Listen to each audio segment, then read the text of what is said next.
afternoon, everybody, and welcome to webinar number 2. Thank you for joining us. This is the second webinar in our series, Preservando Nuestros Lugares, a Community Toolkit series. Okay, so let's get started. Thank you again for being here and for the work that you do to preserve and uplift our communities.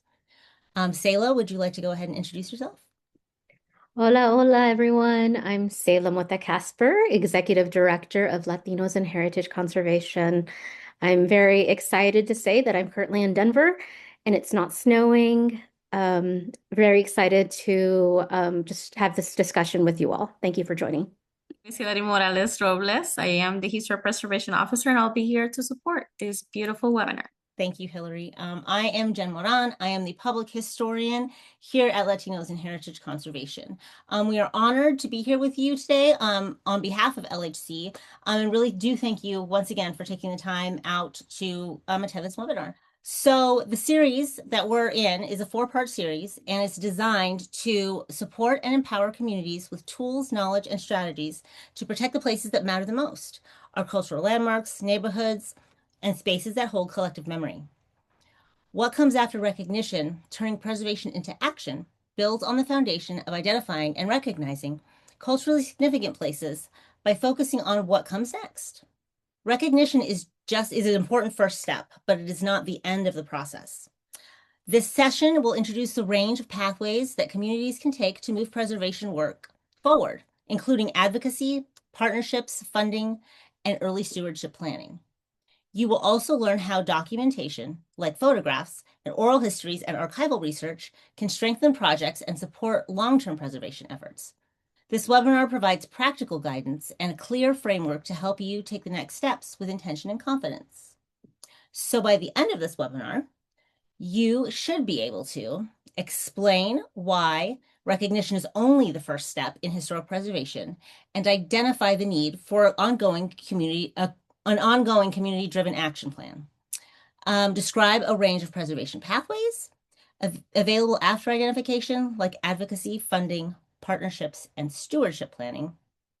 Differentiate between key strategies for advancing preservation efforts and assess which approaches may be the most appropriate for your community context. Understand how documentation, like photographs, oral histories, and archival research, will strengthen preservation work, including its role in storytelling, planning, and funding operations. Identify potential partners and resources that can support your preservation efforts, like community organizations, institutions, or places that give grants for funding. Apply simple decision-making framework to determine the next steps for your site identified in your community. You can begin outlining an action plan for advancing preservation efforts, grounded in community priorities, capacity, and available resources. And lastly, you should be able to locate and utilize key tools and resources from the Latinx Preservation Toolkit to support ongoing post-recognition work. And to help frame this, we really want to thank you. So we definitely want to be, sorry. So in our last session, we focused on recognition, what it means, why it matters, and how it can serve as a form of protection for places that are important to communities. We talked about nominations as an entry point into historic preservation, and today we're going to build directly from that, because recognition is important, but it is not the end of the process. This session is about what comes after. What do we actually do once a place has been identified as significant? What pathways are available to help protect it? And how do we begin moving forward from recognition into action in a way that makes sense for our communities? By the end of today, you'll have a clearer understanding of your options and a simple way to start thinking through your next steps. I want to start by grounding us in something that can sometimes get overlooked. Recognition, whether it's local, state, national, can elevate visibility. It can support advocacy. It can sometimes provide protections. But recognition alone does not guarantee preservation. We've seen this in many places. Sites can be recognized and still face neglect, displacement, or redevelopment. So when we talk about recognition, I want us to think about it as a beginning point, not as a finish line. Preservation is an ongoing practice. It's something that happens over time, and it requires continued engagement, care, and often collective effort. So the question becomes, if recognition is the first step, what comes next?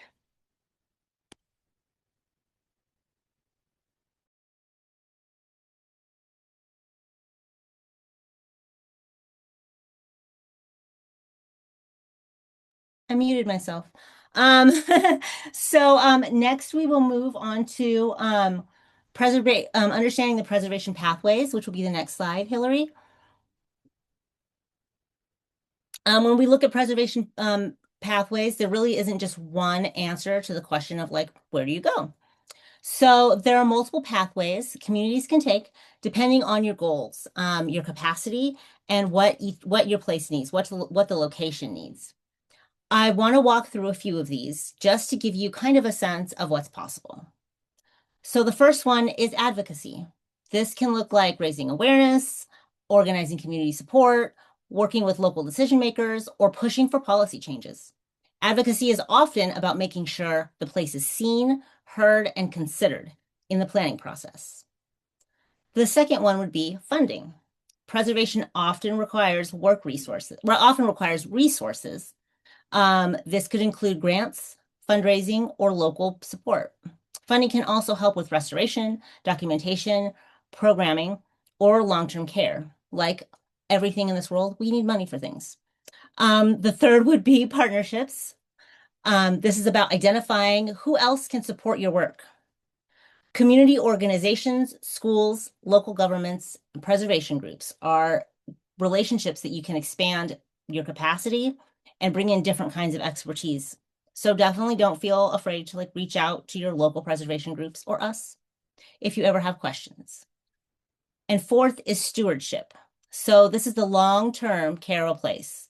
It can include maintenance, programming, interpretation, and making sure that the place continues to serve the community. It's important to remember that these pathways are not linear, and you don't have to choose just one. They often do overlap. For example, like you may find advocacy, you may find some people that you may advocate for it, and you may find some people who, during your advocating, work for the local historic preservation group, and they want to help. So now you've got two things crossing over at the same time. Your goal here is really not to do everything at once, but to understand what options exist. Wonderful, thank you. And next we're going to talk about choosing what fits your community. Thank you. One of the most important things I want to emphasize is this. There is no single right way to do historic preservation. What works for one community may not work for another.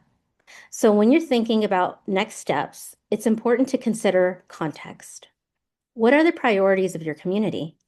What kinds of resources are available? Is there an immediate threat to the site? Who is already involved? And who else could be involved?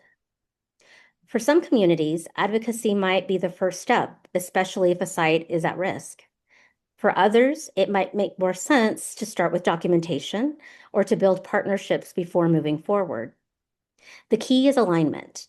Preservation work should reflect the needs, values, and capacity of the people connected to place. Thank you, Selah. Next, we're going to move into the role of documentation. This is really important. It's a really important piece of this work. Documentation is not something you do at the end.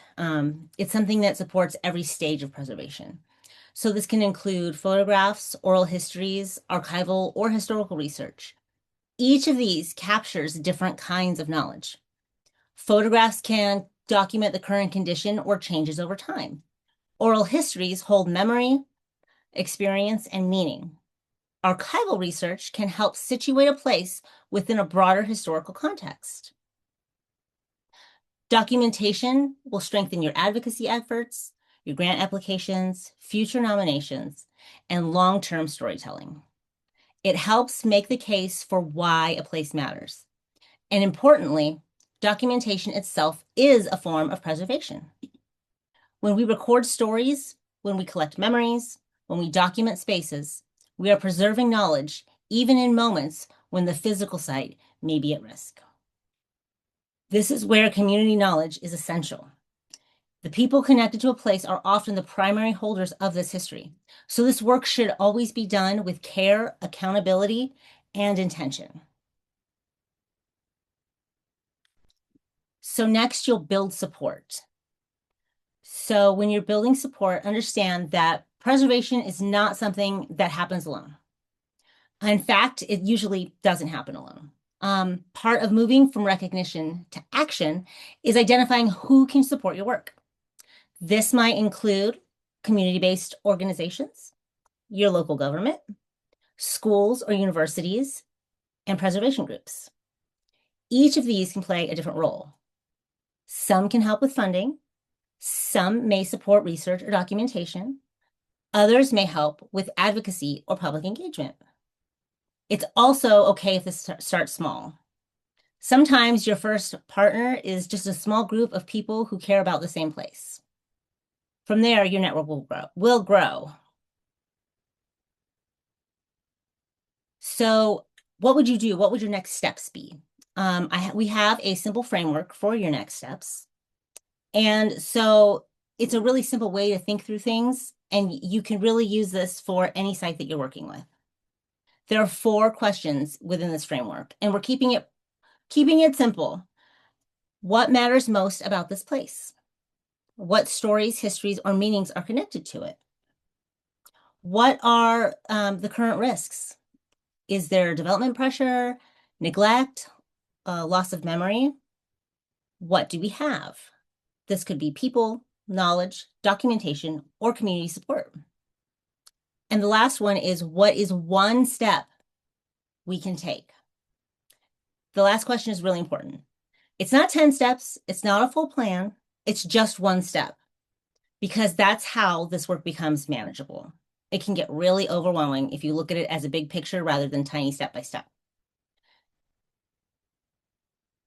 Once you ask these questions, then you would be able to begin an action plan. So I want you to think back to the place that you may have identified in the last webinar if you attended, or any place that feels important to you. What could your first step be if you were to start preserving this location? Maybe it's talking to someone else in your community. Maybe you should start documentation. Maybe you should reach out to a potential partner. Or you should start looking for funding opportunities. An initial action plan doesn't have to be complicated. It can be as simple as having a goal, a strategy, and a first step.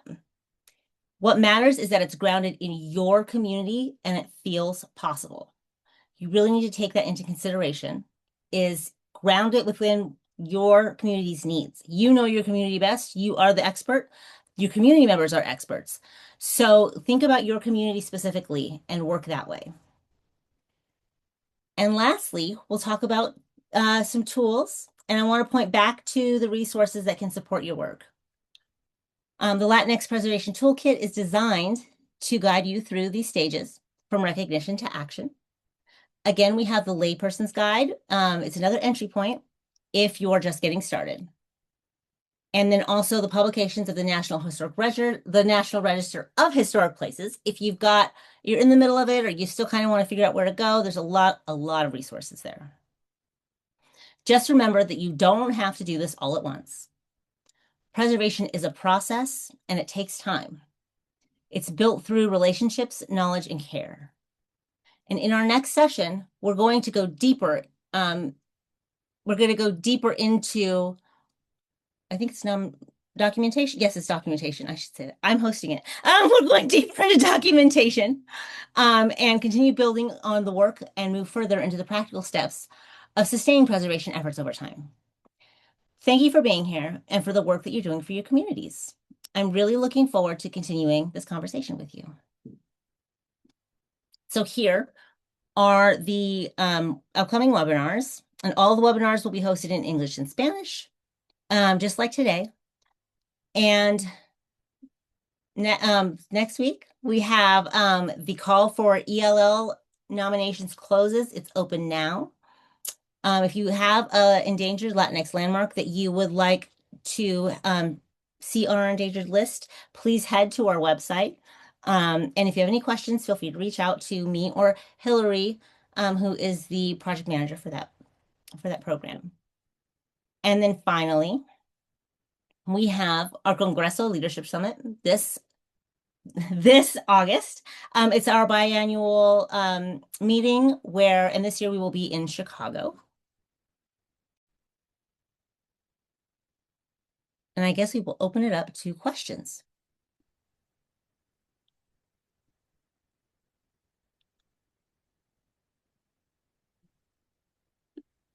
No questions. All right. I guess that's it.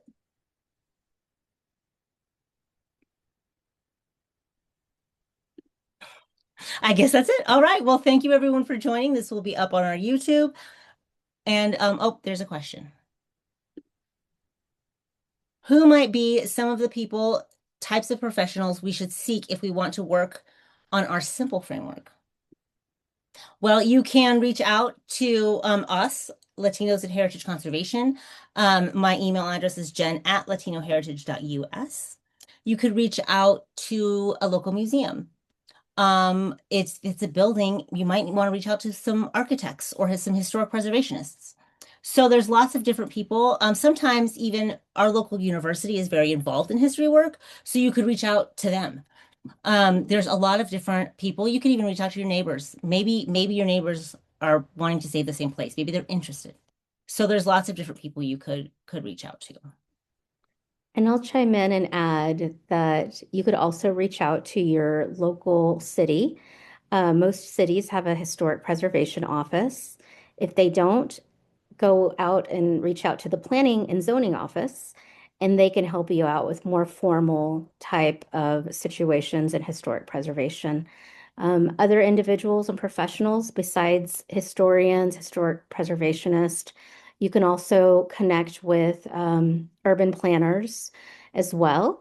And absolutely what Jen said, local universities and colleges are a great way to begin a project. We do a lot of collaborative projects with colleges and universities. But I would just say reach out to LHC and we're happy to connect you however we can.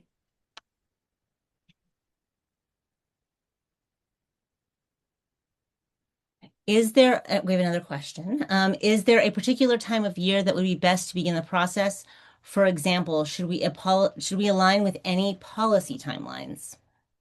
I can answer that. Go ahead.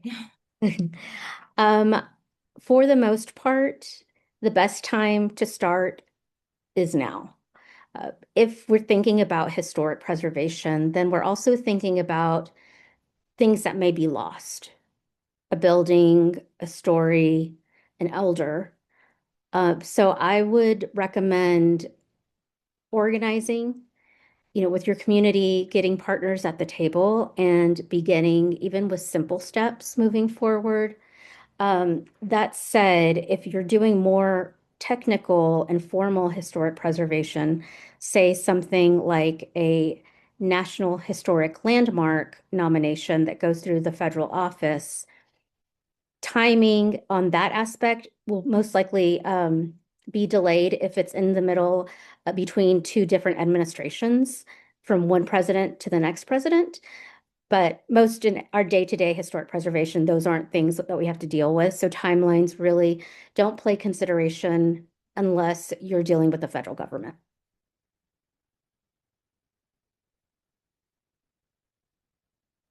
All right, the next question is, could we still work on preservation for a site that is no longer there, such as a lost site?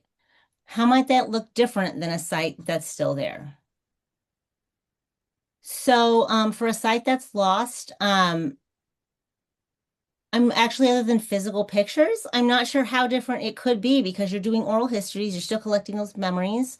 Maybe the people who were there when the site was aren't around anymore, but they told that story to their grandchildren or their children. So you would find oral histories, you would do archival research, old building city plans, Sanborn maps, the same kind of research that you might do if the site was still around. Sayla, do you have anything to add to that?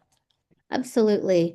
The other thing that you can do, and I always recommend this before we lose a building to demolition, is go in and document the site. Photo documentation, very important, inside and outside, and also documenting how the building is currently being used is important context for the future. And then past that, if a building is lost, you can still bring back that memory through all of the other actions that Jen mentioned. And I would also include going back to photographs and, using those photographs to do drawings or to do 3D renderings. Now with technical capacity, there's so much more that we can do with historic preservation, even if a building is lost. So technology is really advancing the way that we're documenting, and that's another great way to keep the stories alive around a building that's no longer there. Thank you guys for coming. I really appreciate it. We thank you. LHC thanks you for coming and taking the time to attend this webinar. We will be emailing out the next webinar information. It will also be on our social media. So if you have any questions or you need anything, you can email myself, Jen at Latino Heritage US, or info@latinoheritage.us. You'll still get me. I'm the one that checks that inbox. Our website, latinoheritage.us, has all of our programs. It has our ELL, Endangered Latinx Landmarks. If you'd like to apply, it's there. Nuestra herencia, our grant program, which is the only Latinx historic preservation grant program in the U.S., and our Abuelas project, which is our online digital archive and library and storytelling through GIS. And then the Latinx Preservation Toolkit, which I had mentioned on earlier in this webinar. So thank you so much for attending.